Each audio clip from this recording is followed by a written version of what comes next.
So Luther, I think, gave us the formula for how to handle these things. It's you stand on Scripture alone and let the chips fall where they may. We're on the same side. We may disagree on certain theological issues, but we're on the same side. Not agree on Calvinism. No, not at all. And look how nice we are to each other. Yeah. No, I enjoy this and appreciate all you do out there for the Lord. It's like, you know what? What are you doing? You're spending all your time trying to destroy another Christian because you don't understand what's going on, when you should be out there winning people for Jesus. We're not supposed to be blind sheep. We're supposed to be Bereans. And so just to, no matter who it is, this goes for everybody. I'm a big fan of yours. Big fan. It's true. I love watching you and I love hearing what you have to say, and I think you're a great blessing to the body of Christ.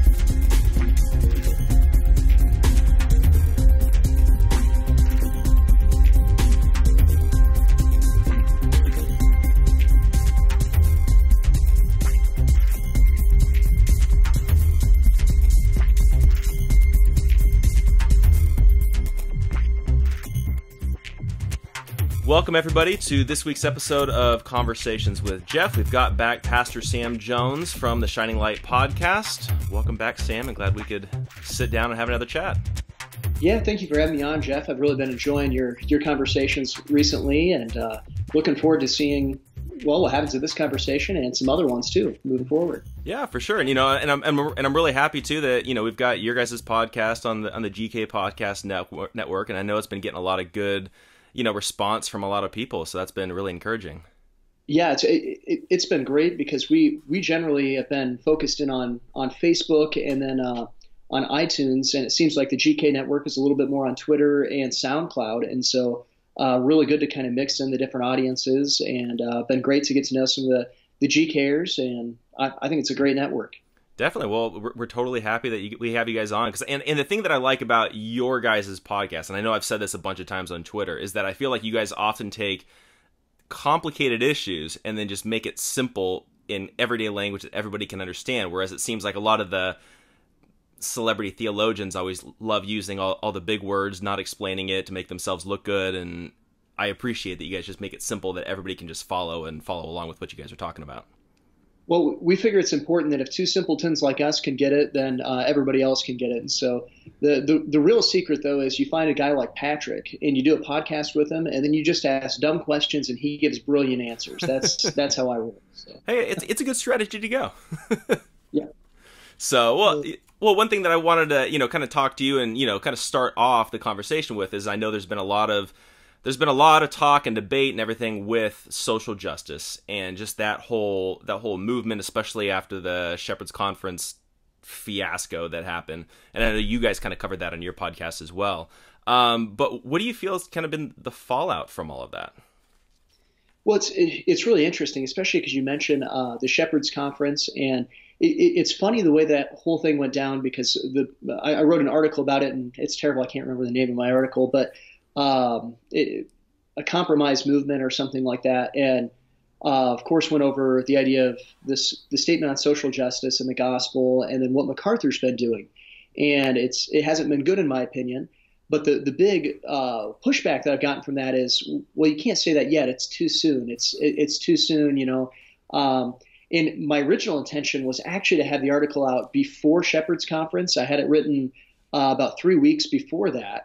Kind of as a lead up and going and saying, look, he's having these people come and this is a compromise. And he spoke at these conferences and this is a compromise with the social justice issue as he's going and really giving a platform to guys who have stood on the side of social justice, spoken with guys on social justice and hasn't called them out. And really does seem to be, just as he ended up saying, not willing to be an island.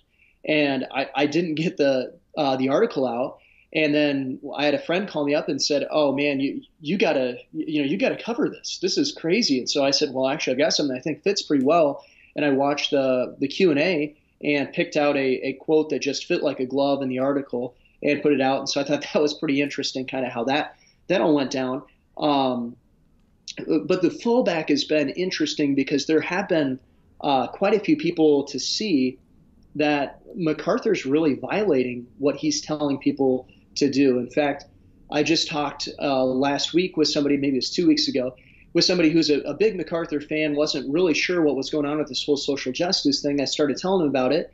And instead of going and, just taking my word for it, he said, hey, do you have any of the original Q&A, any way to get that video? And I've got a friend who has it. So I got a hold of it and sent it to him. And he watched it, and he calls me up. And this is a guy that I don't know real well. Just met a few weeks ago, and we've been in conversation, but he calls me up and he goes, I can't believe MacArthur's doing this. And it's not just about MacArthur. He also said, he's also a big Al Mohler fan. He goes, I can't believe the childishness of Al Mohler and the evasiveness of Mark Dever. And then he says, and MacArthur's doing exactly what he tells everybody not to do. MacArthur goes and says, you ought to be willing to stand alone for Christ. Being on Christ's side, you're always in the majority and things like that. He's made basically his whole career on saying, stand against false teaching no matter what the cost is. And then here at the Shepherds Conference, he's saying, oh boy, I don't want to be stuck on an island. Now, I can agree with him. I wouldn't want to be stuck on an island with Phil Johnson either. That's a fair response. Right. Yeah, that's a fair point. Yeah. But you should be willing to be on an island as long as Jesus is on your island. The good old hymn, I have decided to follow Jesus, though none go with me, still I will follow. Did they quit singing that there? I don't know. Yeah. To quit singing it there at Grace Community. Yeah, well, that's the interesting thing is that because of how high of a pedestal that they put guys like Charles Spurgeon up onto, I mean, during the whole downgrade controversy, I mean, he basically was on an island. I mean, didn't he get voted out? Didn't he get voted out by his brother, I think, out of their denomination? So, I mean, I'm sorry, who was that? Charles Spurgeon, I believe, during the downgrade controversy. He, who, is the guy that Phil Johnson and John MacArthur and that whole crowd look up to. He took the stand against his own denomination. I believe got voted out virtually unanimously, if I'm remembering correctly, including his own brother voting against him. I mean, he was for sure on his own island. Yeah, I think he was, and that's when he started the Metropolitan Tabernacle or whatnot. Was kind of where that came out of his. I'm a little fuzzy on that history, but I think that is what happened. Yeah. So to me, it's interesting that they're willing to take this stand and separate from people when it's the charismatics, and I think a lot of it is because it's the Word of Faith charismatic guys that are way over on the other side. They don't really have a whole lot of connection with them except for John Piper, and John Piper's been going off the deep end for quite a while. So right. Whereas now it's within our own camp. It's the good guys. It's the guys that are supposed to be defending truth. Well, and to play off of that Charles Spurgeon reference that you just made, Spurgeon said that discernment isn't knowing right from wrong; it's knowing right from almost right. And, like you said, the crazy word of faith, charismatic things. And we're not talking about the clear-minded charismatics. We're talking about those who are clear over in left field. MacArthur's willing to go and of course, stand up against them and different things like that. I mean, they're clearly wrong, though. Right. But then when you get into the almost right, I mean, Al Mohler, 85% of what he says, I could probably get behind. And I mean, it's maybe getting a little bit less than that. But Al Mohler and Mark Dever, they do say a lot of things that are very good. Sometimes I sit there and it comes by and I'm like, wow, that's a great, oh man, that guy said it. Well, I'm not going to share that. Yeah. But yeah, I mean, it's funny in their idolization of Charles Spurgeon, and yet they're not really following what Spurgeon stood for, is what I would say. Yeah. And I would say that guys like Al Mohler and Mark Dever and the Gospel Coalition, in my opinion, are almost more dangerous than the Word of Faith guys like Benny Hinn and Joel Osteen and that crowd, because they're so close, but then they're off enough to where they're making it a false gospel, aren't they? Yeah, absolutely. I mean, I've stood pretty strong against the social justice gospel. In fact, just preached on it on Sunday evening, and kind of realized by going through my list, I've been calling out social justice for about a year now. And the big reason why is I believe they're really changing the view in the gospel narrative of who is the victim. And I know in our last conversation we talked about that quite a bit, but I think it's important that we recognize we're not the victim in the gospel narrative, no matter how bad we have it on this earth, it's better than what we deserve. Each one of us deserve that as soon as we sin to be cast into hell forever. And yet God is long suffering, even if it's just for 1 year or 2 years or 3 years or 85 years or whatever it is, and how miserable of a life we have on this earth. We really do deserve worse than that. And so we're not the victim. We victimize God when we sin. It's not just that we broke one of God's rules. It's that we are actually violating his character. And so I think that they really go and take a wrong twist, and they twist biblical hamartiology into really a secular hamartiology, or a secular view of sin, a humanist side of it. And the problem with that, of course, is can you really have the gospel message right if you're not rightly understanding sin? And I don't know if you can. I would probably lean that you're not going to be preaching the right gospel if you have the wrong view of sin. Yeah, I mean that would make sense, because when you really get down to it, if you have the wrong view of sin, then really, what are you repenting from? What did Jesus die on the cross to pay the penalty for? Was it my oppression, or was it me breaking God's commands? Right, exactly. What was it, because society was bad around me, or was it because I personally offended God? And salvation, and that's the big issue with social justice, is that it's a collectivist ideology, and so it's always going to have that idea of collectivism with it. And the reality of it is, salvation is individual. I can't go and save somebody else. People aren't saved because I'm saved. It's individually, one at a time. Yeah. And so when we're looking at this whole movement with social justice, because I feel like it kind of started to a certain degree within evangelicalism with the emerging church, and then it's kind of coming now with the Gospel Coalition and that sort of thing. But I feel like over the last year or two, maybe, it's just exploded within even the Bible teaching solid, who we used to think were solid churches. Like, have you seen that in your area, or is it just me out here in crazy California? No, it's definitely out here too. Now, the area I do live in, I will say, funny enough, is probably less biblically minded than what you are at in California. Now, we more internalize it, where you guys really, wear it on your sleeves. But according to Barna Group, we're the fourth least biblically minded area in the nation. So maybe I am seeing it more here. But you have of course, you have the Methodist groups and things like that have always been a little bit off or leaning towards this for a longer area of time. We've seen that over a year ago, about 14 months ago or so. There was a couple pastors in our area who came out, and they decided to oppose gun control and do a gun control protest, in favor of. Sorry, they weren't opposing gun control; they were for gun control. And actually, Patrick and I sent him a certified letter challenging him to a debate, which they declined, and then we publicly challenged him then after that, and they still declined. But that was kind of fun to do. Yeah. I would have loved to debate him on that. But also in our area, I've heard of two Baptist churches that historically, at least the stripe of Baptists that they come from, one's a Southern Baptist, the other one is a independent Baptist that's been really conservative historically, where they've really gone off into this social justice thing. One where somebody came to our church, they visited our church, they said, yeah, we're going to this church, but they literally start teaching socialism in Sunday school. Wow. And so I was like, whoa, that shocked me. And then the other church, it's actually the church that Patrick left, and then they came to our church, and they really were promoting the whole Russell Moore thing with the illegal immigration and different things like that. And so it's been pretty rampant around here. Yeah. So what do you think that people should be doing if they're starting to see some of this creeping into their church? Like, do they just decide, hey, it's a lost cause, we're leaving, we're gonna go find somewhere else and try to find something better? Is it worth the fight within your church? Like, what should be the response? Well, now that's a good question right there, Jeff. That's why you get paid the big bucks, to ask those kind of questions. So I think the first thing is we need to be biblical about whatever we do. And so the first step, no matter what, is to go and to confront the people as they see it come in, to go and to voice their concerns.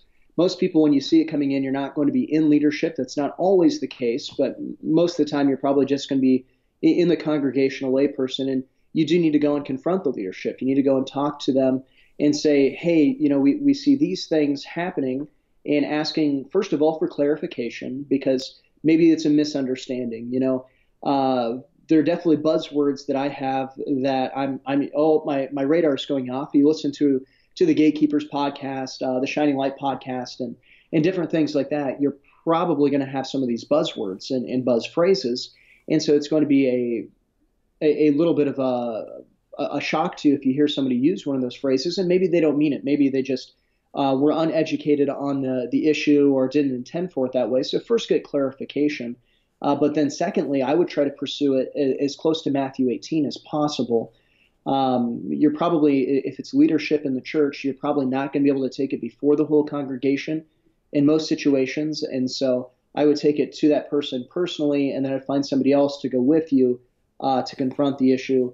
And then if that still isn't resolved and there's no opportunity to take it before the church, then I would go and leave the church. So if people see it coming in, that would be my advice to do that. But I would definitely be prepared to leave, but always be prepared to fight for the truth. But it's our responsibility to proclaim the truth. It's not our responsibility to make other people believe the truth.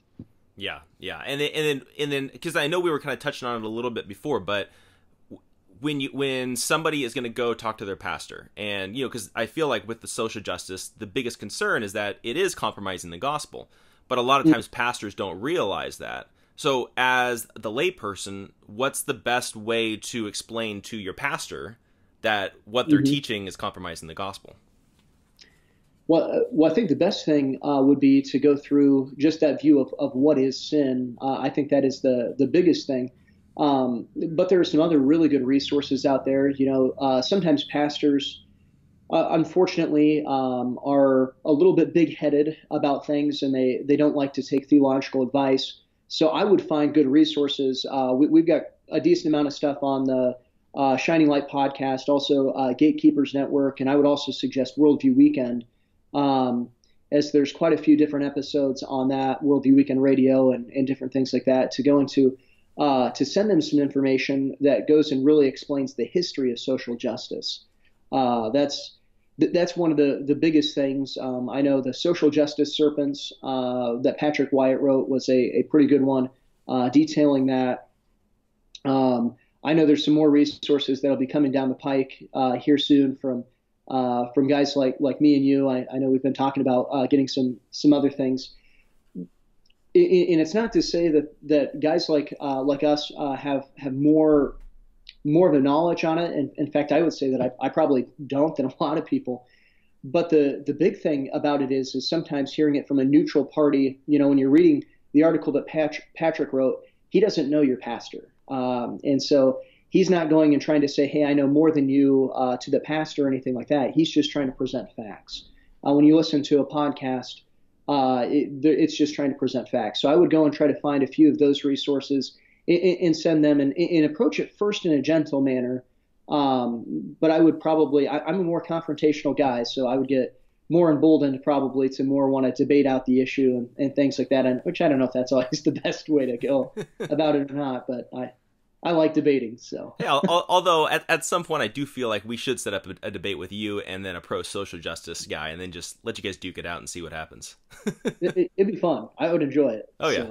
Yeah, for sure. So then I was going to ask you too. So you recently wrote an article and, we picked it up and posted it on the gatekeepersonline.com, but you titled it Hold the Fort.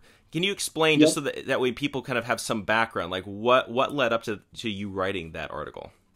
Yeah, so this is an interesting article. I really wasn't planning on writing it. In fact, we're getting ready to go to Memphis to record a few TV shows over on Worldview Weekend, and I was trying to get the last notes ready, the last finishing touches ready on everything, and then all of a sudden I saw this news broke that A.D. Robles was resigning from his church. And A.D.'s a friend of mine in the social justice fight, and I thought, well, you know what, I have to write something, and this is a big issue that's going on, and it's only going to grow. because of things like the Shepherd's Conference question and answer that happened, and because of the statement on social justice in the gospel, because of other people realizing what's going on. And it was back probably last fall that I met AD. We actually did a roundtable discussion. Me, him, Patrick was in on it, and then also Jacob Brunton and Cody Leibold from the New Christian Intellectuals were in on this. And this was really when the social justice thing started to hit mainstream. I mean, there have been some people who have talked about this social justice thing for years, and I think you could see it coming here for years. But this is really when it was noticed in the Gospel Coalition, and it was really being talked about and started to really be talked about, or at least those first kind of rumblings of it. And we decided to do a roundtable discussion on what is social justice and how to stand against it. And it was a pretty good conversation that happened. And AD is a guy who, first of all, to understand AD Robles, he's Puerto Rican, part Puerto Rican, and so he's not coming at it from his white privilege or anything like that. Is a big social justice mantra, and he's not coming about it from that position of the typically oppressor category that social justice takes, but he's coming at it from the oppressed category, though he would go and say that's all garbage. And he's got a real unique YouTube channel where he goes and he takes on these issues of what people are saying, and he gives some short clips. He's a real charismatic personality-wise. I'm not talking doctrinally, but personality-wise, right. Charismatic. And he goes and he makes it real down to earth. And it's funny because in the group that we did this roundtable with, definitely me and Patrick, to start off with this, we were the bold and brash guys. They were going and saying, I don't know if we can call these guys heretics or apostates. In fact, there was one video that AD put out. He said, there's two types of people. There are Ezras and there are Nehemiahs. And he said, Nehemiah went and pulled other people's hair out. I can't remember what verse it is in Nehemiah. And then Ezra was a guy who kind of pulled his own hair out. And I always made the joke, especially because AD doesn't have much hair, that he was more of an Ezra. Right. But he is more of an Ezra. He's a nice guy. But he's speaking out against social justice. He makes it fun. I don't think he ever even kind of took it too far. If he took it too far, then boy, I'm really out in left field. And what happened was, and I'm not sure who the big name is, but a big name in the Southern Baptist Convention came and started pushing on his co-pastor. He co-pastors with a small church in Vermont, and kind of convinced him that AD shouldn't be calling out anybody who names the name of Christ. And AD decided for the unity of the church basically to resign, is from what I understand. And the crazy thing is, they're not even a Southern Baptist church, and so that's just a wild thing. But there's a lot of pressure on the pastors and the people who are speaking out against social justice.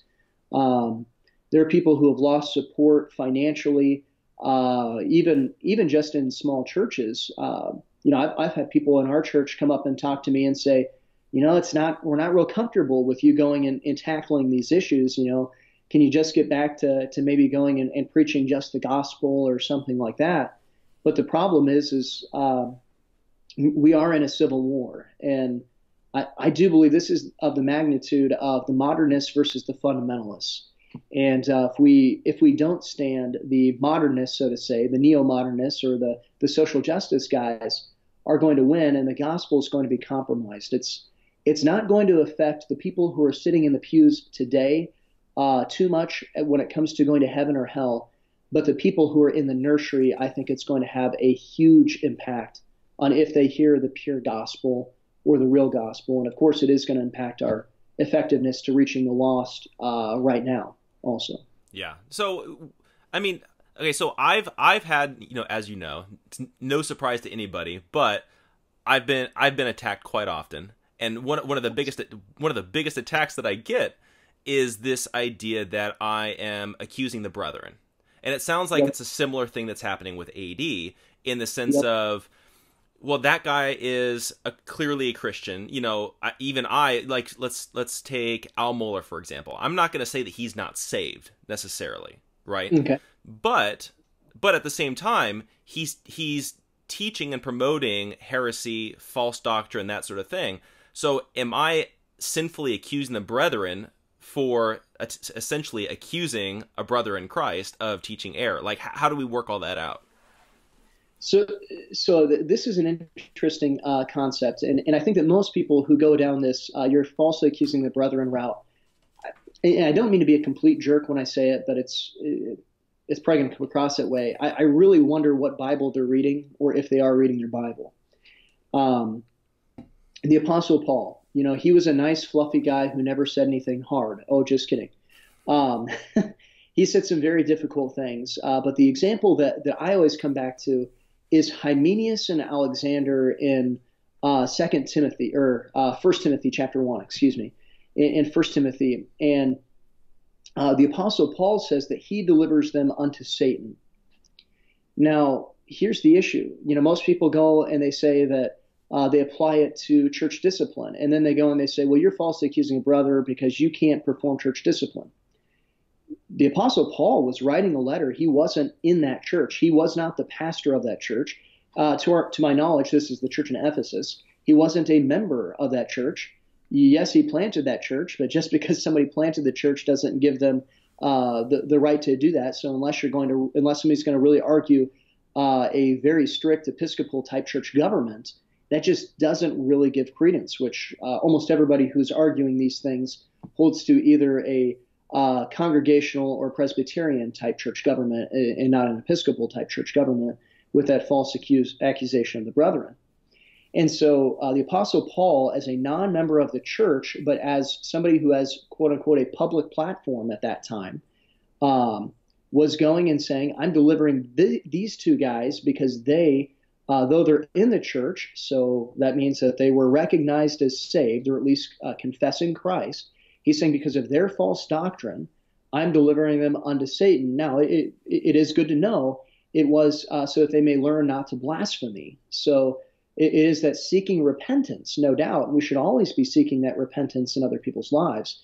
But he's doing this from a position, a public position that isn't from within the church. He's calling out brethren for false doctrine, which I believe it's in 2 Timothy we find out that it sounds like they were going around saying that the resurrection had already happened. And so, it was a theological issue, much less important than the gospel integrity itself, especially considering the evangelical community that we have, where we've gone and said, hey, we can have fellowship with one another as long as we're not compromising the gospel. Is generally the evangelical mantra. That's why Presbyterians and Baptists can get along and different things like that. Right. But, you look at that and you're going, social justice is an affront to the gospel. And that's a bigger thing than the resurrection has already happened. Not trying to downplay that, but biblically, there is a biblical basis for calling out the brethren, I would say. Okay, for sure. So then when we're calling out the brethren, we're calling out these, big name pastors for essentially compromising the gospel. Again, whether they realize it or not, how hard do we go? How much do we separate? Like how much is too far? Yeah, well, the Apostle Paul told the Galatians, he first of all says, "Oh, foolish Galatians," and then he goes on and he says, if you believe circumcision gets you closer to God, let's take it a little bit closer. Well, I won't go that far, but if he says if circumcision gets you closer to God, then emasculation would get you even closer. He almost mocks them, I would say. Mm-hmm. And I don't know if we should really go and mock them. I'm not saying the Apostle Paul was wrong by any means. He was 100% right. That was Holy Spirit inspired. But the Bible gives a lot of room to be a lot more bold than what we normally think. And I do think when people are perverting the gospel, which social justice is that, I think it's necessary to separate from these people. In the steps of separation, though, I don't think it should be, well, I'm just going to go be an isolationist. They're not preaching the gospel, so I'm just cutting it off. We do need to go and give an extending hand by saying, look, you're preaching something wrong. You're doing something wrong. And it starts off nice, and then it escalates. That's the nature of things. And, of course, the people who are coming back and saying you're falsely accusing the brethren, they're also escalating, and in doing so, they're violating their own principle because they're false, or then they're accusing the brethren, whether it's falsified or not. Mm-hmm. And so, especially when it even comes to logic, they don't really have a foot to stand upon, is what I would say. Yeah. Now the other response that I heard a lot of defenders from like Shepherd's Conference use is that those of us that were saying that they shouldn't have invited guys like Al Mohler and Lincoln Duncan and Mark Dever to speak at the conference, that we're just being hyper separatists, and that we're just saying we need to separate from everybody, and they should just all go way over there, and we're going to stay over here in our own little pocket. Like, are we being hyper separatist? Is that a good thing or a bad thing? Well, that's an interesting question, and it's an interesting accusation that they throw out. And I've kind of come to a point where my response to that is, well, I have room in my theology to be a hyper-separatist. What I don't have room for in my theology is perversion of the gospel. Why do you have room for perversion of the gospel but not being a hyper-separatist? Yeah. That's kind of where I'm coming from at this point, where I'm going, I don't see it as being a hyper-separatist because we're to proclaim the truth. And since I've gone and stood out against social justice, I've probably become less of a separatist, finding people who disagree with me theologically, and have branched out a lot more. I was pretty comfortable sitting in my own little island and just fellowshipping with guys who believed, almost exactly how I believed. But then when the social justice thing came in, I found some fellowship, and there's always levels of separation, but some personal fellowship with guys who are charismatics, and I'm not charismatic at all. With guys who are Southern Baptists, who I from the Sunday school podium, at least, maybe not from the pulpit, gone and said, I'm not really sure Southern Baptists are really Baptists because of their church and the way that they run their missions and things like that. And that's definitely painting with a broad brush. So anybody who wants to go out there and call me out, I recognize that, and I'm not. That is a generalization. Okay, yeah. I'm admitting to that right away. But I've seen these things, and I'm going, wow. I've even A.D. Robles is a perfect example. He is not premillennial, and he's not a dispensationalist. And I'm going, I am a hardcore premillennial and hardcore dispensationalist, and I definitely wouldn't have fellowshipped with somebody like that before the social justice controversy came out. So I just kind of throw out that hyper isolationist thing. I'm going, you guys don't know what you're talking about. But if you want to do that, I've got no problem being a hyper isolationist to preserve the gospel. But I have an issue with perverting the gospel. Yeah, and that's the interesting thing too, because I feel like before this whole social justice thing came out, everybody was really splintered over these things that you were just mentioning. But for whatever reason, I'm kind of seeing that everybody's kind of coming together around this issue, even though they may disagree on some of these other things, whether it's eschatology or charismatic beliefs or whatever that is. And so that's been an interesting development that I've even noticed just in general. Yeah. Yeah, definitely. So, the other thing that, so when I had Brandon on last time, one of the things that we talked about was the background of, MacArthur's teaching on the government and how that may have, kind of paved the way for allowing social justice to kind of come into the evangelical church. And I know you guys have kind of talked about Pietism and your position on Romans 13, which I know is different than what, the MacArthur crowd and a lot of the Reform guys would teach. So if you kind of explain, what's your take on all of that? Yeah, so I think that's a really good way that you put it, that it paved the way for this social justice to come into evangelicalism. So where MacArthur would stand on this, and I don't think it's hard to prove this through his book, Why Government Can't Save You, an Alternative to Political Activism, and through his discussion with Ben Shapiro for a more recent one, because I understand people's theology can develop and change over time. And so I'm sure some people would like to use that as an excuse and say, well, maybe he doesn't really quite believe everything he said back in that book, but the conversation that he had with Shapiro would sure confirm that he did it, this past fall or whenever that conversation was. But the doctrine is called Pietism. And what I like to call it is a privatized Christianity. And it's basically disengaging from the culture war from a political standpoint, or, like I said, privatizing your Christianity, going and making it privatized. So you're a Christian here, but Christians only have a sacred duty and they have no secular duty. Whereas what I find in Scripture specifically is that the precious promises in God's Word give us all that pertain to life and godliness. And I think that politics is part of life. No matter what area you grow up in, you're going to have to deal with some kind of politics. Even in a completely tyrannical system, you think of Mordecai. Did politics play out in his life quite a bit? Well, he almost got hung from the gallows. They played out even from basically captured refugees in Daniel and Shadrach, Meshach, and Abednego. Yes, politics was a vital part of their life. It impacts everybody. And how do you respond to it? And of course, what do you do with it? Well, Mordecai is a great example of this. You've got Haman comes around and he says, everybody bow to me. And Mordecai doesn't do that. He doesn't bow down.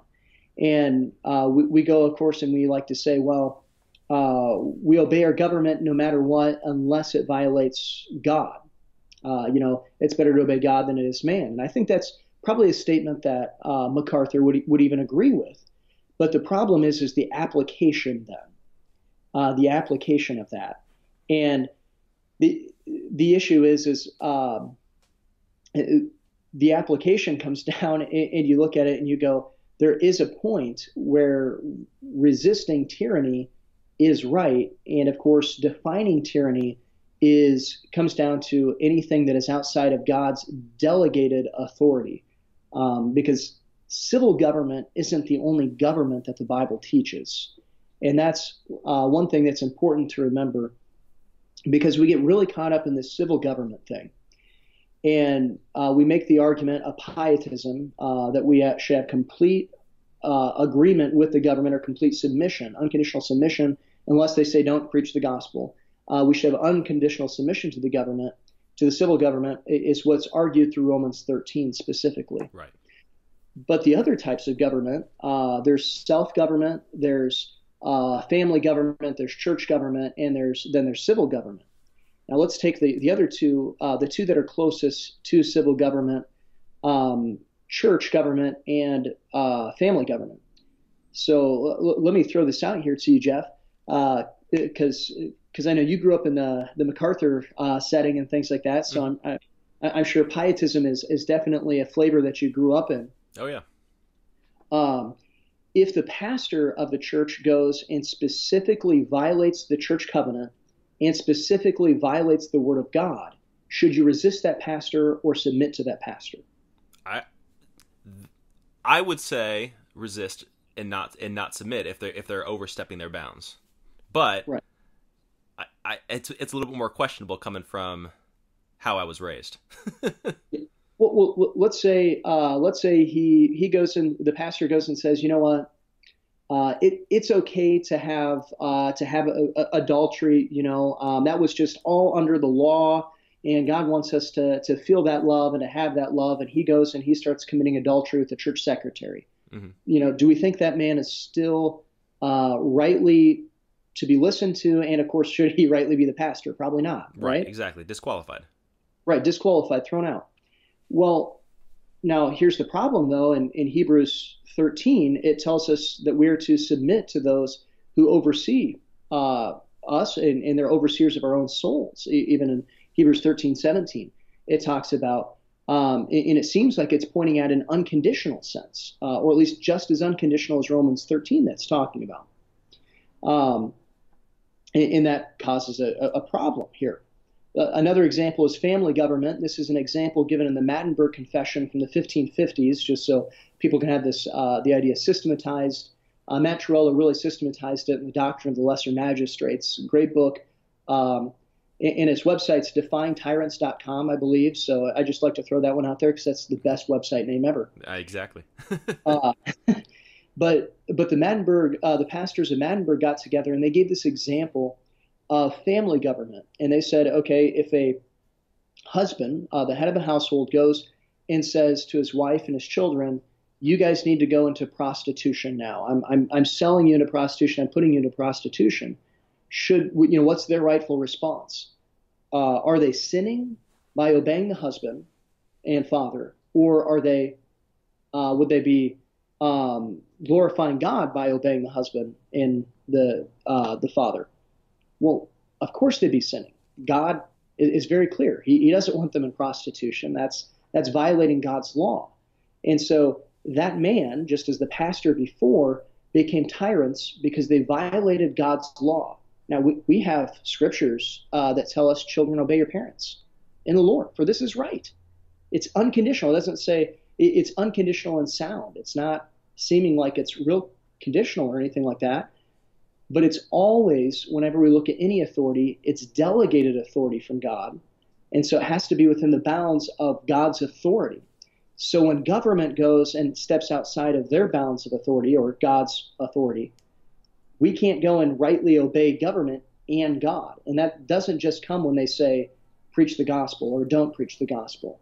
It also comes when they say homosexual marriage is okay, or murdering children is okay in the case of abortion, or the idea of theft is okay in socialism, because that's stealing from somebody, taking what somebody rightfully earned and giving it to somebody else.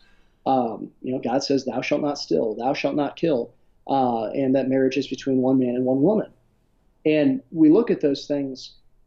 The government at that point in time goes outside of God's law or his moral standard. And now the question is whose authority you're going to obey, God or the government? And the problem is guys like MacArthur would say, unconditional submission to the government. Now they're not consistent in that because they only say that towards civil government. They never say that towards family government. They never say that towards church government.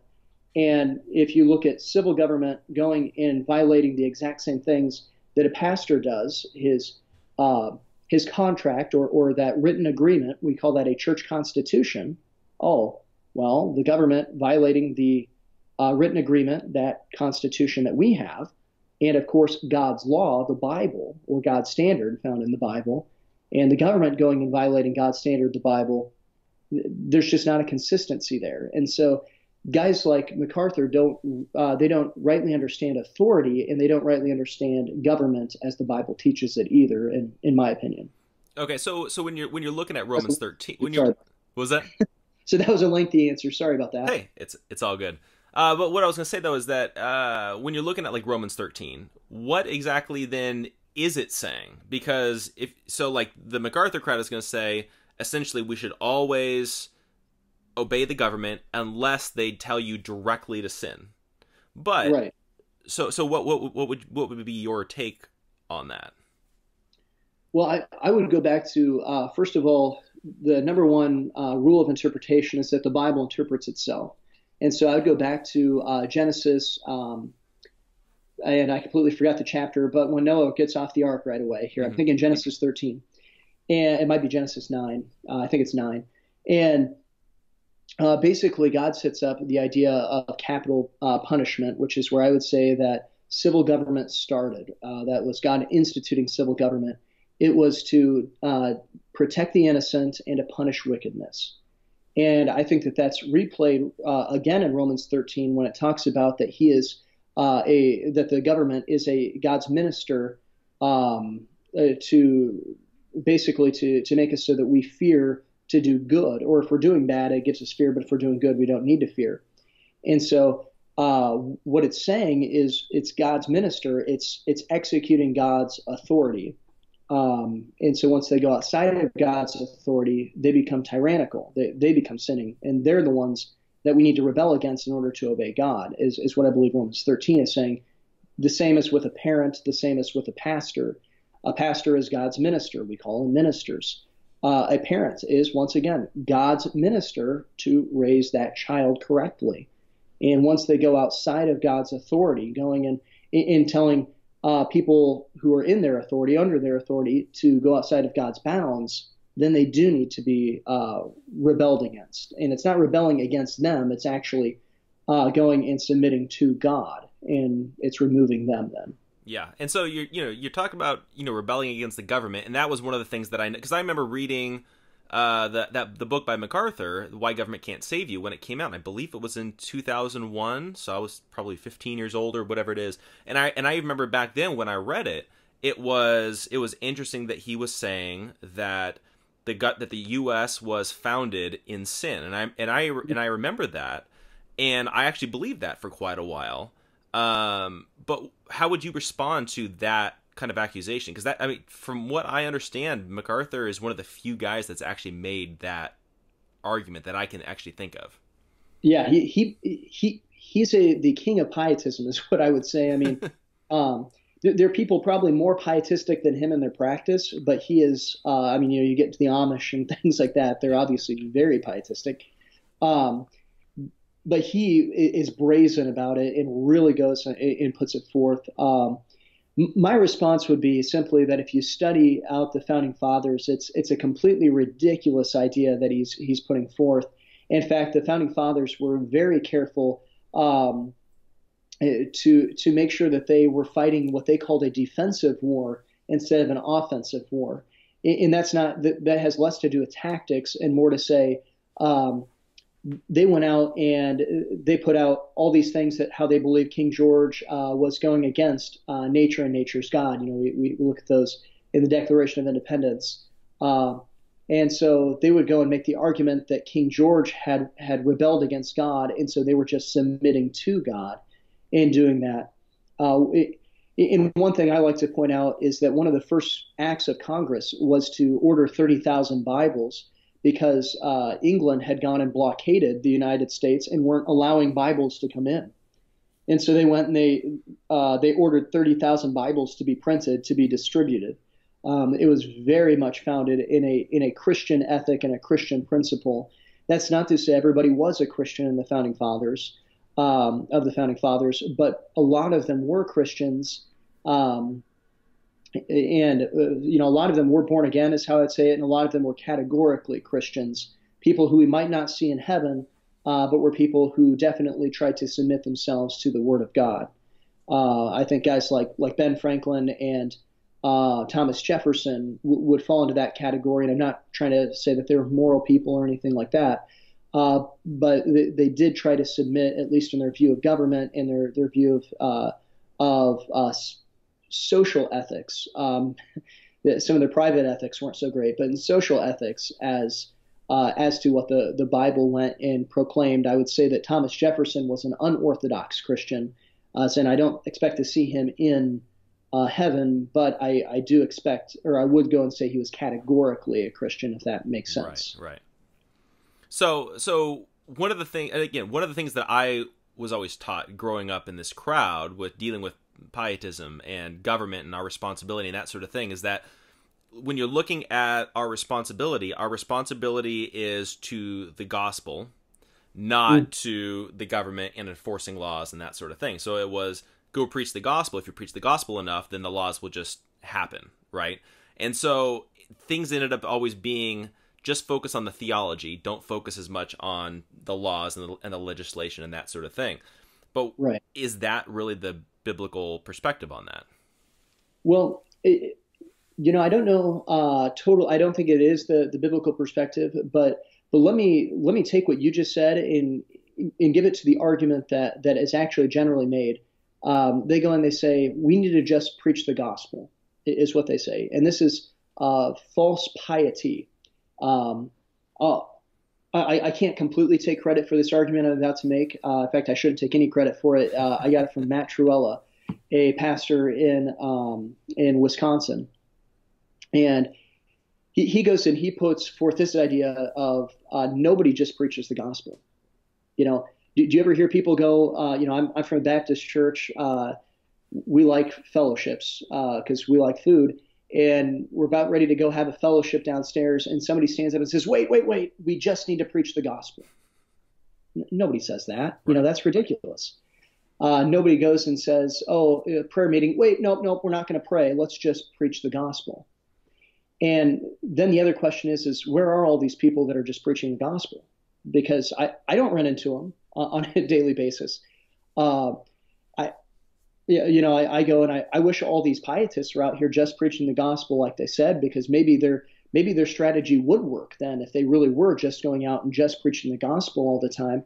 But what I found is that going and getting involved in politics and trying to persuade people to have the biblical politics is that it gives me an opportunity to witness to people who are involved in politics, but then also our magistrates, our elected officials. A couple months ago, I went down to our state house just to go pray with our representatives and things like that, and I was able to witness to 4 or 5 in one day. And most of the ones I was able to witness to, because most of my representatives, I live in a pretty liberal area, are Democrats who don't have a biblical worldview at all. And one of them I just ran into about a week ago at the local barbecue place, and we had a nice conversation. And I reminded him, hey, I invited you to go get some coffee when this legislative session is over. And he's going, oh yeah, we need to do that sometime. And so it opens the door to share the gospel with them. The problem is with pietism is that they go and they say, let's just preach the gospel. But what they do is they forget the part of the Great Commission that it's into all the world, and part of the world is political. And so even if they do want to have a view of just preaching the gospel, by going and having an uninvolvement in politics and saying, well, our laws are going to come from that, they actually have abandoned the magistrate. And so how many unsaved people or baby Christians are political figures? Because in these political figures, they go and either they're unsaved or they're generally baby Christians, because when you go into politics, people say separation of church and state, and a pastor won't touch them with a 10-foot pole, because MacArthur's sitting there saying politics is bad, don't get involved in politics, just preach the gospel. And so they don't want to be associated with the guys who are involved in politics. Right. It's if they really did want to go and to take that gospel and do that, I think that actually could work. But they're isolating themselves from the political sphere, and so it's never going to work. That idea of just preach the gospel enough, and people will, and then the good laws will come. Mm-hmm. That's just not going to work.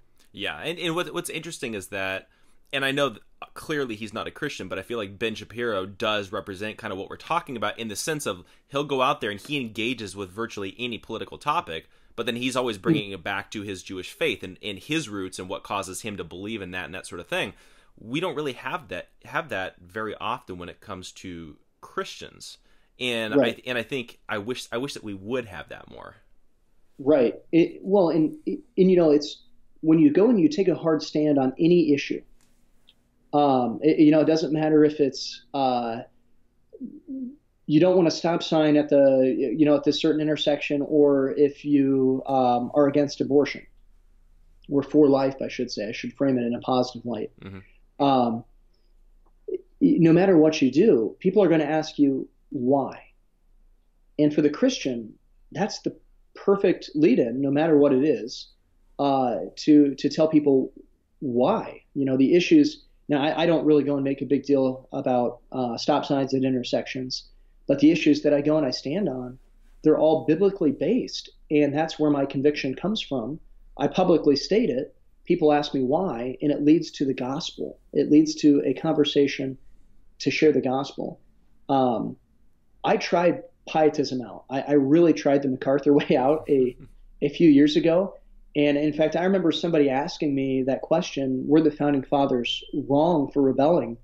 And I didn't have an answer, because I've always loved history. I knew the godly heritage of the founding fathers. And so I was going, well, I have a hard time believing that they were in sin, but I'm going, but it seems like they should have just preached the gospel. And so I kind of just threw my shoulders up and said, I have no idea. Yeah. I tried pietism out. I tried just preaching the gospel. But what I found is that I've had more opportunity to share the gospel when I put my faith in the public sphere than when I keep it in the private sphere. So even from a pragmatic standpoint, to accomplish what they want to accomplish, what they're doing doesn't make sense. Yeah, and what's interesting is that one of the things that I've noticed about the whole, pietist crowd is that typically they're preaching to the choir constantly. They're only amongst themselves and other believers, and it's like, how are you actually going to get the gospel out to the world if all you're interacting with are believers? And so that's where, like, from my perspective, I feel like we should be getting more people involved in politics in general, or just the you know, out in the business world, out in whatever world, because we need to be in the world if we're actually going to reach the world. But clearly we don't need to be of the world, and that's the key distinction. Right. And I mean, I will give it, you know, the warning to the other side, because I understand that there's some rightful critics of the other side too. Some people do get so caught up in politics that they do leave they're a politician first, or they are you know, a certain political party first and a Christian second, and that's wrong. Now that doesn't mean that politics is bad. It just means that they have their priorities wrong. You know, I know people who are sports fans first and Christians second, and we're not sitting here going and preaching. You know, the pietists aren't sitting there going and preaching that sports are completely wrong and they're absolutely sinful, and we should just completely leave them alone. In fact, most of those guys are sitting out there cheering for their sports teams because they need an outlet, specifically males. I feel like need an outlet to go and to have that hobby that's competitive. And I mean, I understand, you know, politics can be heated. It's tough to do that. But one thing is when you do lose your testimony or hurt your testimony, I always feel like that is not that we should strive for that, of course, but it is an opportunity to go and to humble yourself and to ask for forgiveness, and to go and to apologize where we maybe were wrong in something or responded in a wrong way, and that always helps our testimony in the long run. And so when we go and we isolate ourselves so much and only live in a Christian sphere, we just can't impact the world, and that's not how God designed it to be. Yeah, and so what do you think are some of those issues that Christians should be more involved with when it comes to the political debate? Because I know you touched on abortion and that sort of thing, but should we be involved with all of the conversation, all the debates? Should there be certain things that we're focused on, or how should we figure that out? Yeah, so that's a really good question.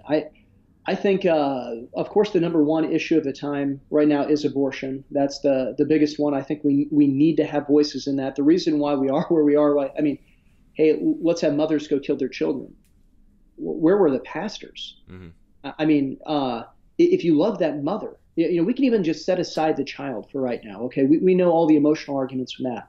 But if you love that mother, don't let her kill her child. You know, that's, well, I mean, you have to be a pretty evil pastor to sit there and say, I'm okay with this young lady killing her own child in my community. I mean, she's going to have emotional scarring. She's going to have spiritual scarring. She's going to have all kinds of guilt and things to deal with. Why not go and be a preventative to that? I do think we need to be in the marriage debate because God has shown that He blesses nations or sometimes punishes nations based upon their view of marriage. Is maybe the better way to look at that, as He punishes nations. Of course, looking at Sodom and Gomorrah as the biggest example of that, but also the Roman Empire going and falling into those kind of things. I think we do need to be in the economic side of things to be a fiscally conservative, because that's called stewardship, is the biblical term for that. And this is, whether we like it or not, if you're in the United States, this is a government by the people, for the people, and of the people. And so that means we are going to be responsible for that stewardship. If we think we're responsible for our family's checkbook, we should also be responsible for our nation's checkbook with the way that our government is designed. You'd have a different argument if this was a tyranny or a monarchy or something like that. I understand that, but that's not the hand that we're dealt. And so we have to play the hand we're dealt, and that is a constitutional republic. And so we do need to be fiscally conservative, and then we can take it back to God wants us to be good stewards of the things that He has given to us, so we need to do that. I do think we need to be involved in also foreign affairs. That's something I've been working on and trying to learn about, so I'll kind of avoid talking too much in that subject, because I'm still immersing myself in that and pulling out some bad ideas that I've had and trying to get more biblical in that mindset. And I also think that from a relational standpoint, we can have a huge impact at the local level of government, which the issues may not be always as easily to tie to the Bible, but the relationships we can build and the conversations that come from those are easy to tie to the Bible. So I think it's good to be involved in those kind of issues also. Does that kind of answer that question? Yeah, I think so. I was going to kind of follow up with that a little bit as well, in the sense of it seems like there's kind of there's the conservative side that falls within Christianity, and then there's also the branch of Christians that are more the libertarian side of, let's allow freedom, and then people can decide what they want to do from there, and then let's go out and preach the morals and that sort of thing. Which side would you more fall into from your perspective? So I would fall more into the conservative side. I don't know. See, I'm still trying to figure this out. Some people would definitely call me a theonomist, and I think it depends on how you define theonomist. Some people define theonomist as a theocracy, and I'm definitely not for theocracy. Until Christ comes back, I believe then we should be in a theocracy when Jesus returns during that millennial reign.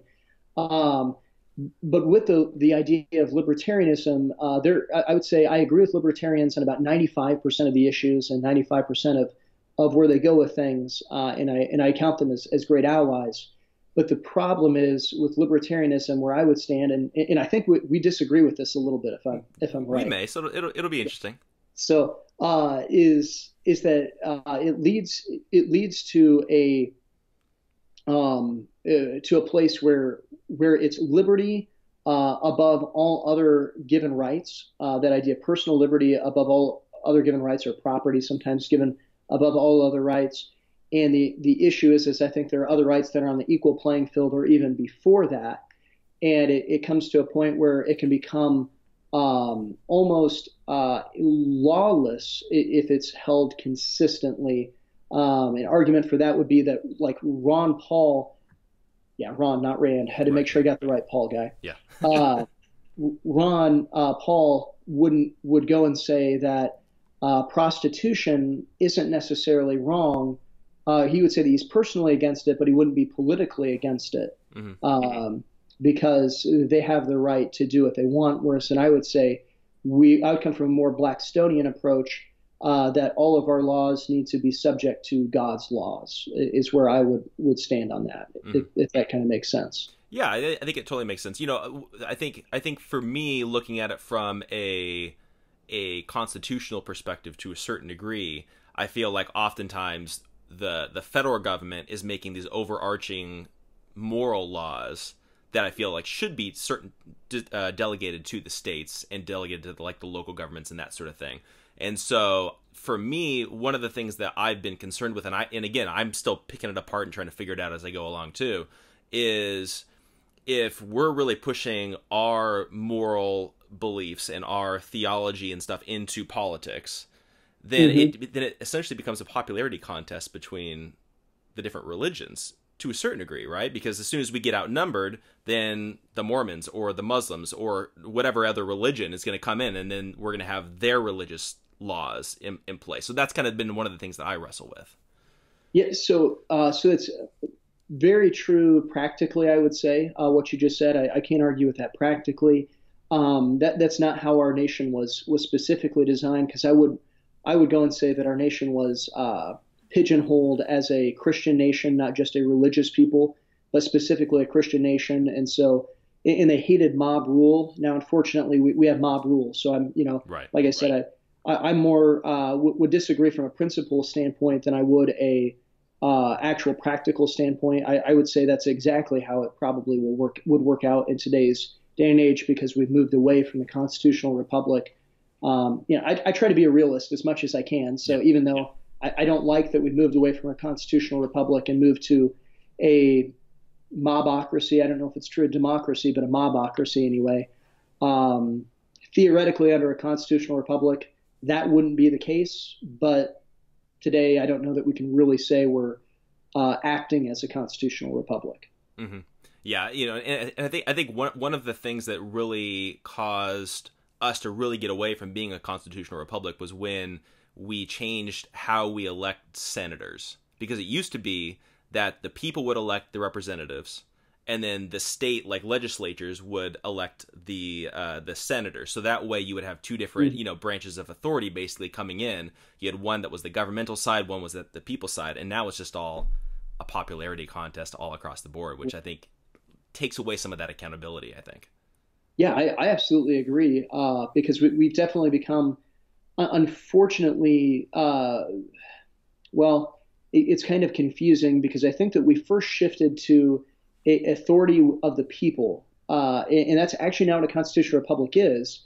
Constitutional republic is authority in the document that, of course, was founded by the people originally. They gave up their authority, put it into this document, the Constitution, but we went and we took that authority away, gave it to the people, became a democracy, and now we actually have shifted, because people, especially an immoral people, which we've become, they can't hold that authority, and it's not what's right for us, and we become an oligarchy with the judges today. I mean, basically what the judges say goes, and that idea of the popularity contest is how people get elected, and then they go and they make laws based on their popularity, decently anyway. Mm-hmm. And then the thing is then the judges go and say whatever they want to say, and nobody's going to stand up to the judges anyway. So yeah, it's basically how it all practically works out. Right. But so when we earlier we were kind of talking about how MacArthur had paved the way for social justice with his pietism and that sort of thing, and I think that the way that he did that was that he essentially called off the conservatives and essentially the Bible believing Christians, and basically said, don't get involved with this, which then, and I keep saying this, but it's just like Obama in the Middle East. He created this vacuum where ISIS was able to come in, and in this case, you've got the progressives are coming in and filling that vacuum, and then now we're just like, how do we get here, and how do we right that ship? I mean, is that essentially how you see it? Yeah, 100%. The problem with the Christians disengaging from the culture, in the political culture, is that it creates a vacuum. Nature abhors a vacuum, right? Something will fill that vacuum, and if Christians aren't going to fill it, it's going to be, Satan's all too happy to fill any vacuum that he can. And so he filled that vacuum with this progressive political standpoint, this liberal ideology that is completely contrary to God's word. And I think that we can definitely see that. We're going, now that, Satan's not stupid. He waited until he had enough power to go and to present this ideology, and all of a sudden, whoa, we're going, well, how did we get here? How did we get here? And one of the big ways that I see MacArthur opening this door up to social justice is that we don't have an answer for guys like Russell Moore, who says we need to crucify our political alliances at the MLK 50. Well, 95% of the people that he was talking to were probably Republicans. Now, I have no problem crucifying my political alliances. I have no issue with that, as long as I'm crucifying them to go more biblical. But the issue is he didn't present a new place to go, and so he says crucify your political alliances. So they crucify their political alliances, and where do they go? Well, they just disengage more, because MacArthur's already started that disengagement process, and now they don't even go and show up to vote, and that's an issue. And then the other way is through statements like through the Jonathan Lehman, who works for 9 Marks. He came just before the elections in November, and him and Mark Dever were talking, and Lehman presented the case that we can vote for a Democrat who is pro-choice, because they're just as pro-life as the conservative who is pro-life, because they're for lives on the outside of the border, and the conservative doesn't care about the life outside the border. Now, that's a false equivocation right there. I mean, there's a huge difference in killing a child and not letting a child come into America, because you can live in other nations. Mm-hmm. This is the best one to live in my opinion, but you can live in other nations. I mean, and so, but the problem is where he really opened this door up, where MacArthur really opened this door up, is we don't have an answer, and we're used to disengaging. And so when people tell us to disengage, or when people tell us to do something wrong, we're not educated. Academically educated on the issues or biblically educated to know what does God's word really say about these things. And so that's how I really think he opened the door up. Much worse than the actual disengagement was the habits that he set in people, in my opinion. Yeah, well, and I think really what happened was when everybody started disengaging to a certain degree, the progressives, they just kept going as if, business as usual kind of a thing. And then the only people that were on the right were the extreme fringe that weren't listening to MacArthur, that are just, I often compare to like the Alex Jones and just crazy yelling at everybody, whatever it is. And it completely took out the common sense, Bible believing, Christian. And so then now here we are, and it's like, what do we do now? Because I mean, we're looking at it and we're like, is it too far gone? Can we right the sinking ship? How do we re-engage and retrain all these people to get back into the conversation when everybody's just been trained? Don't get too political. Right. And that's a question I don't have the answer to, is, are we too far gone? Because we might be. That's the sad truth of it is that we might be too far gone. Now, I don't believe that God ever calls us to wave a white flag and to surrender. I think God calls us to continually fight for what's right. Don't be overcome with evil, but overcome evil with good. And so that's one thing that we look at in the Christian culture. Does that apply just personally to us? And if it does, even if it does apply just personally to us, is political part of our personal life? I think it is. And so we need to go and to take the evil that's coming in, pressing in against us politically, and fight it with good. And God could turn this whole thing around, but it will take an act of God, I believe, at this point in time, to really waken people up, to really get woke, so to say. Oh, yeah. I see what you did there. Yeah. And it's going to be interesting. I wish I was about 20 years older so that I wouldn't have to deal with this for 2 more decades. But on the fortunate side of things is I'll be one of the first ones thrown in prison or one of the first ones beheaded, depending on which political entity wins out if the Christians lose. So yeah, that's people say, well, aren't you worried they're going to put you on a list? And I said, I'm definitely already on the list. So yeah, I'm not been there, done that. Yeah. And there's no getting off their list. So. Yeah. Well, one of the things that I keep toying with, and I don't know the answer to, but it just keeps popping into my mind, is I feel like I'm wondering if we're almost at that point where the Reformers were with the Catholic Church, where they completely broke away from essentially at that time the only true church, if we want to even call that true. But they basically started the Reformation, completely separated, and went their own way with the Protestants. I mean, I keep toying with the idea: are we at that point where we need an other actual Reformation?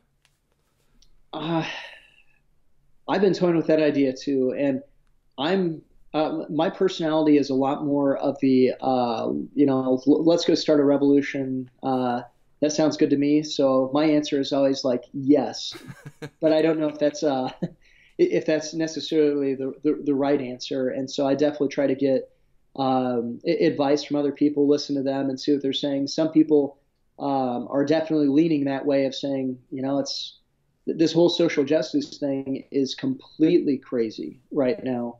The reparations, the racial reparations that people are pushing, it's getting wild. The idea of saying whiteness is a sin. People are going and putting out. And I understand that the people who are pushing these things are generally more on the extreme side of the social justice. The couple outliers in the Gospel Coalition that are really on the extreme side of it.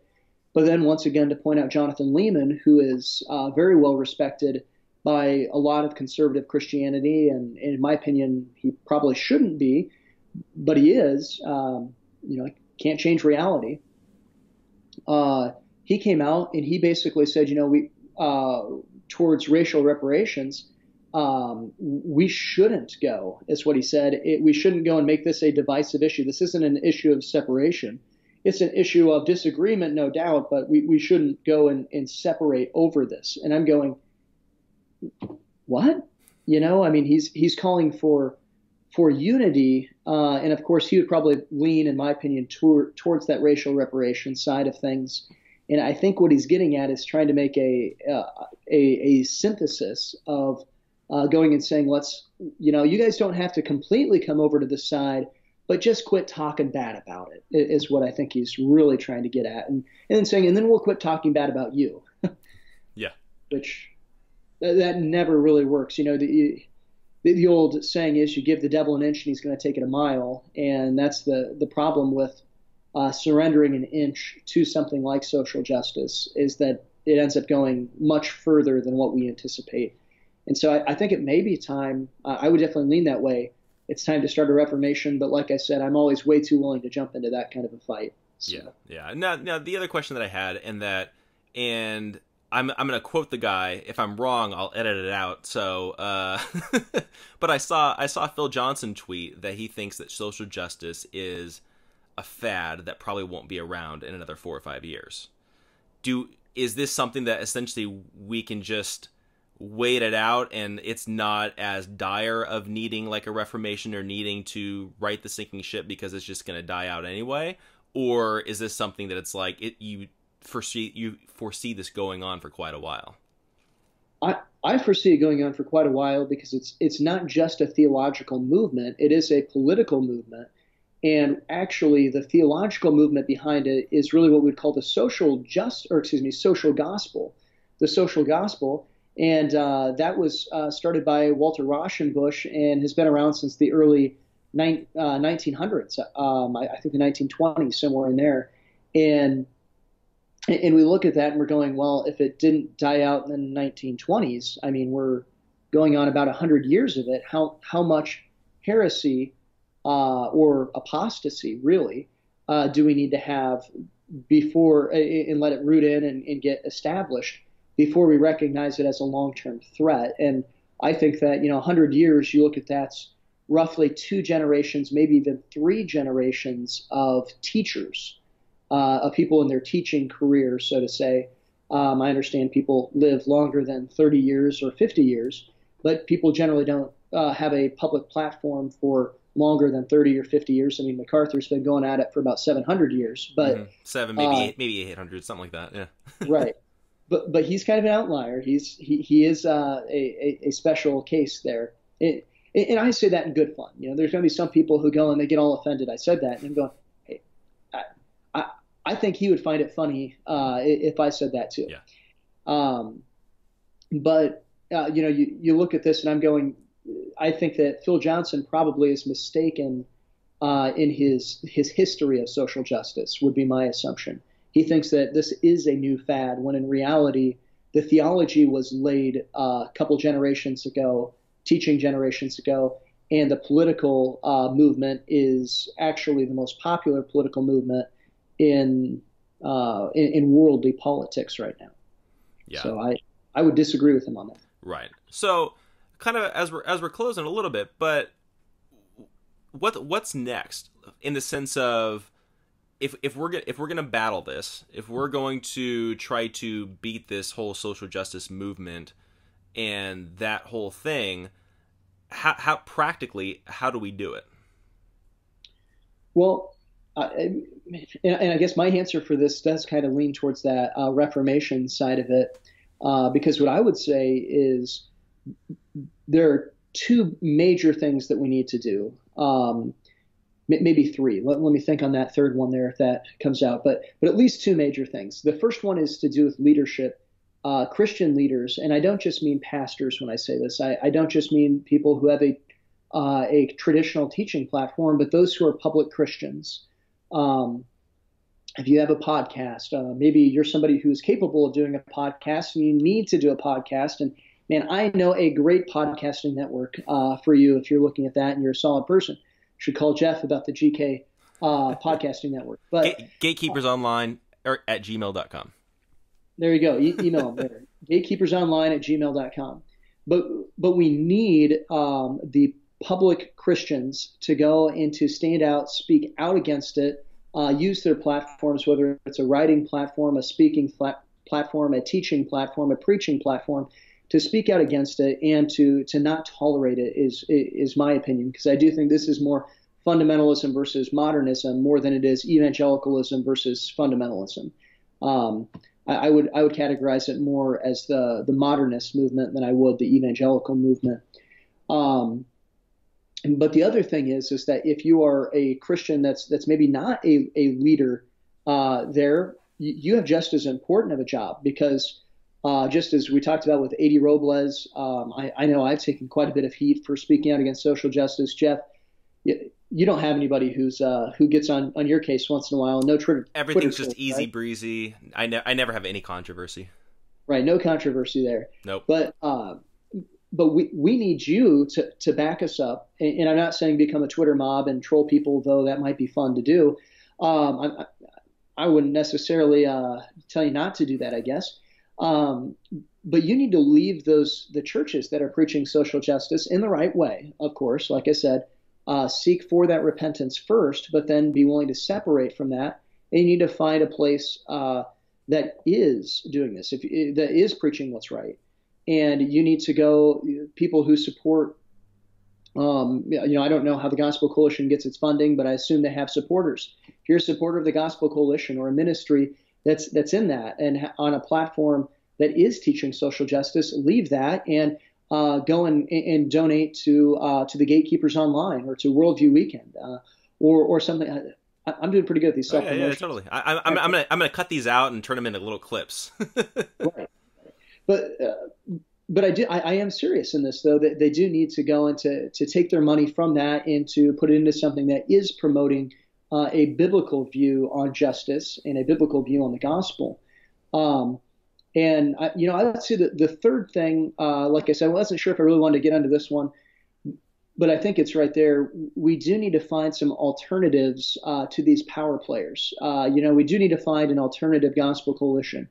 We do need to find an alternative to publishing. We do need to find an alternative to seminary, whether it's starting a seminary or, we live in a different kind of a world here today. There is online education and different things like that. We need to find different avenues to do this, because the reality of it is our seminaries are compromised. Most of our, whether it's Gospel Coalition or Nine Marks or whatever it is, they're compromised. And we need to find or start new parachurch organizations or however you want to look at them to be rightly training people to stand against this, because it's great if we go and do our part and the people do their part, the public people and the leaders and the followers do their part. But the issue is if we lose the next generation, it's not going to matter anyway. So we need to train up the next generation. If we send all of our next generation to, I don't even know the schools right now, so maybe I shouldn't go and say that, but to a social justice school, I won't call one out by name for fear of getting one wrong, but a social justice school, and they come out and they started off on a good path, but then they turn out a social justice warrior, then it doesn't matter what we did. We have to be working on the next generation too. Yeah, I totally agree, and I think that what's happened is that traditionally it's always been the bad guys that have the really big conferences, that are leading all the schools, that are doing everything when it comes to technology, that are moving forward with things. The good guys need to catch up a little bit if we want to get our messaging out there and if we want to be educating people. I feel like we've been so internal for so long. We need to actually get out there more. And yeah, I totally agree with you. We need to figure out how to get our messaging out there, because I feel like we're failing. The bad guys are winning. Right, absolutely. And Satan is very organized, which is kind of amazing to look at. And his bad guys are very organized, and it's been a systematic approach as to how they've infiltrated and how they've destroyed what we have. And I'm not trying to say that every single person that is supporting of social justice in varying degrees are spawns of Satan. Okay, that's not my point. But my point is that there are many people who are leading, who those guys are not spawns of Satan, but they're following Satan's ideology, and they know it. And then there are most of them out there are just deceived people who are deceived, but they're being used by Satan's ideology. And Satan is very, very good at organizing these things. We need better organization. And sometimes that will mean in certain aspects that we do have to fellowship. And I'm not talking about ecclesiastical fellowship necessarily, but maybe personal fellowship with people that we don't 100% or 98% agree with. And that's why I laugh at that idea when they go and say we're being super separatist or isolationist. And I'm going, I become less of an isolationist and less of a separatist personally since this social justice controversy has come along, because I see the writing on the wall for the church. I see the grave danger we're in. John MacArthur was 100% right. The social justice is the most, I believe he said, the most subtle and dangerous threat to the gospel that he's seen. It is. It's huge. It's a great threat, and so we need to act like it. And that's really where my beef is with John MacArthur. It's I don't agree with pietism, but it's that he's not acting like what he said. He went and sounded the alarms. I agreed with him when he sounded the alarms, and then he comes out and he just acts like it's not a big deal. Yeah. And I've got, well, these are my friends. Well, if you love your friends, you're going to tell them that they're wrong to their face right up there on that stage, John MacArthur. Yeah.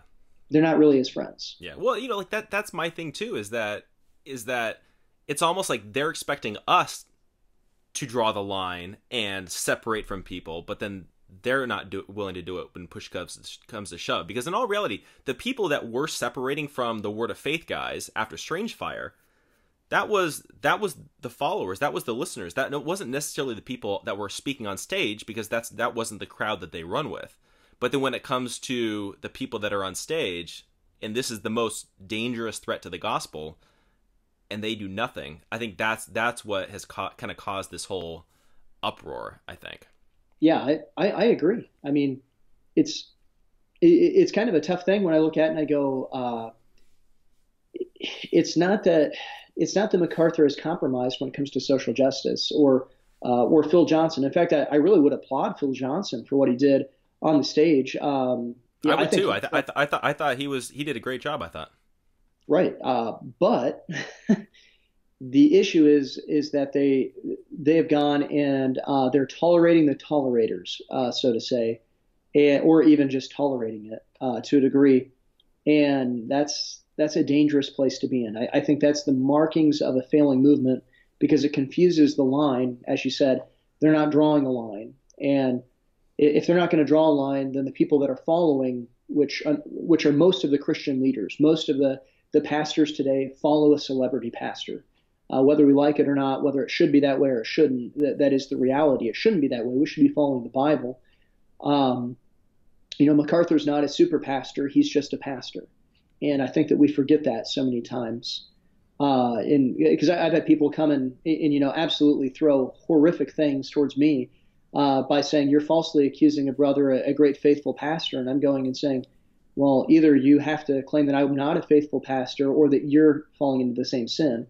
And they're not willing to say I'm not a faithful pastor. And so they must be falling into the same sin, but it's different because, MacArthur is when he walks around, angel choruses follow him and he's got halo shining around him or something. I don't know. There's actually an article saying that John MacArthur is going to be taken up to heaven in a chariot of fire. So. Yeah, well, that sure would be strange fire, I can tell you that. But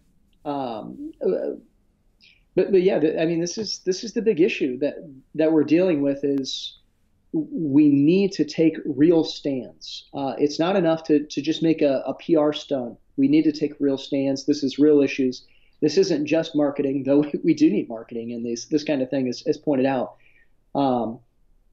This isn't just about, hey, let's find the next topic for our conference, which I kind of get that feeling from the MacArthur crowd. Mm-hmm. That this was, hey, yeah, that sounds like a good marketable thing, social justice. Let's make that for our next conference. And then come to find out all your friends are social justice. And you go, wait a minute, I'm not fighting my friends.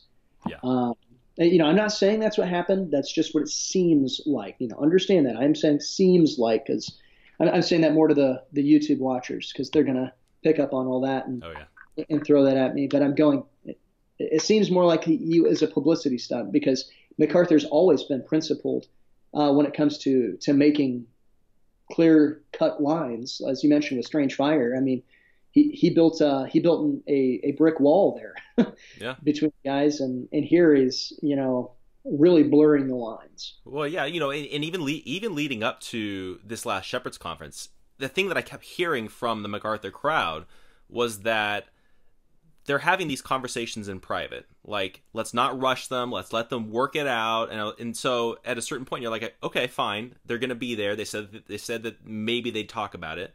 They did this Q&A. And then it just seemed like that was the most awkward hour I think I've ever seen on any kind of broadcast, anything. And you're like, were they really having these conversations? Because to me, if you were having these conversations, you'd know what each other believes, and then you could debate it. But it was literally like they had never talked about this before, and they were just like, so what do you think social justice is? Yeah. I